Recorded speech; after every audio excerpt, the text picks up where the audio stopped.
Guys, nakoy napalit na battery inverter guys.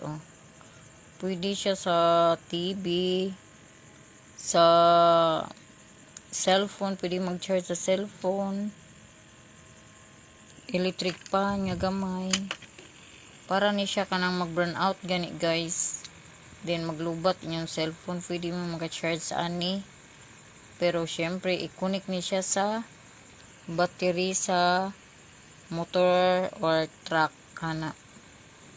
Tapos pwede na siyang maka-charge og cellphone guys. Then pwede po siya sa TV. Kani siya barato ra ni siya. I-order naman siya tuyo para kung mag-burn out maka-charge og cellphone guys. Na siya natanawa. Gamay ra man siya guys, pero pwede siya maka-charge og tulo ka cellphone. Then makasiga po siya suga, din ma-under po ang TV ni mo ani. Siya cute kay siya mo na siya guys.